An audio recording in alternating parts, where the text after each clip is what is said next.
Hello again, I'm your host Wheel Trouble, and I'd like to talk to you about the recent addition to my stable.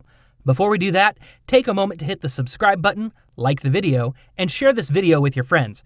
It helps with the algorithm and gets this channel out to more people. For those of you who haven't seen my entire back catalog, I don't blame you. Those of you who have may recall that I have complained about the height of motorcycles before. You may also remember that I have a child. Up to this point, said child and I have been sharing a motorcycle for trail riding. It hasn't been the worst thing in the world, but it has limited the trails that my kid can do. A year ago, my domestic supervisor gave me permission to purchase another dirt bike so that Eco can actually ride more advanced trails with me. At first, we thought I would end up trapped on another pit bike. I did everything I could to try and be excited for another 110, but it just wasn't happening. I tried everything, including telling myself that I would get back into racing. The local track has pit bike races, so that would be great, right? Kind of. But I'm old, and I don't get paid when I'm injured. We looked at the 140, but with a 30cc difference, I may as well just get a pit bike. For the record, the dealer initially had me down for the 140. Kawasaki heard my plea for shorter bikes. Actually, it seems even the trade mags heard it.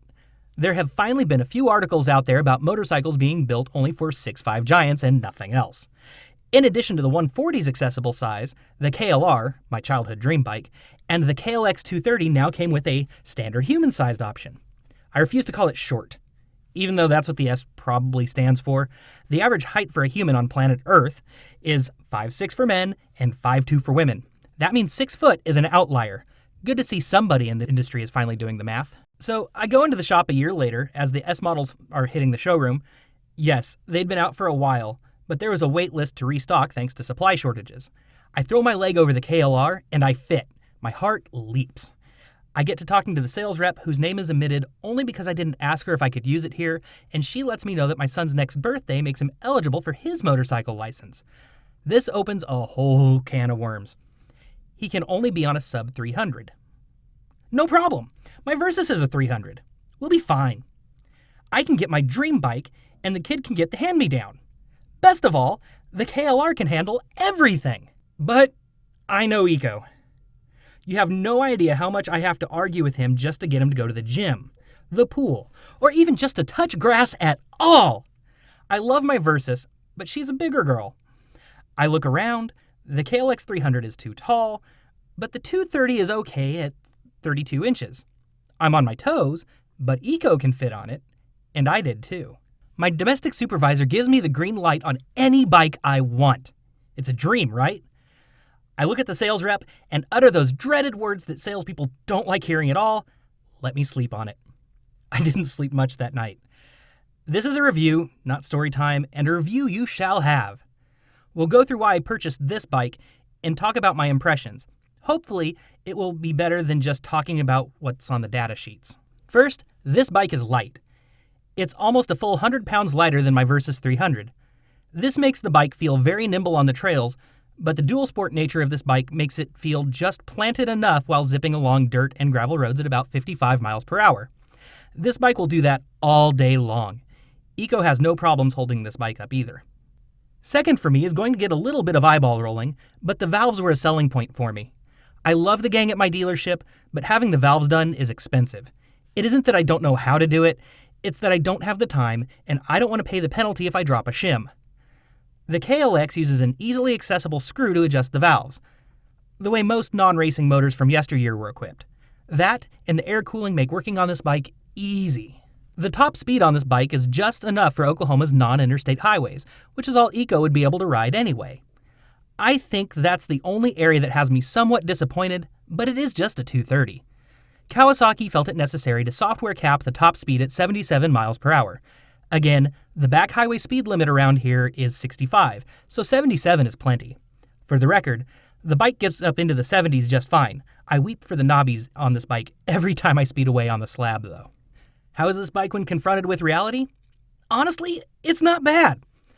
There's no way in hell that I would want it as my only motorcycle. In the exact same breath, I'm dead serious about probably ending up with another one once Eco takes over the payments on this one. That's right, we decided to buy him the bike instead. I'll get mine in a year or two. The largest drawback to this bike is the top speed.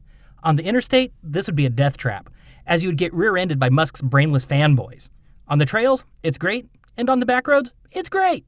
The air cooling is a little bit of a downer too, but that's what makes this engine appealing as well.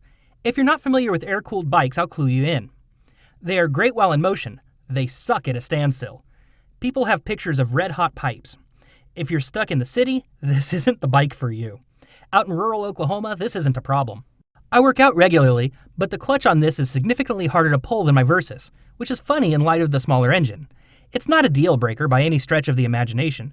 Just be ready for it on single track and slow rides, like the one you see in this video.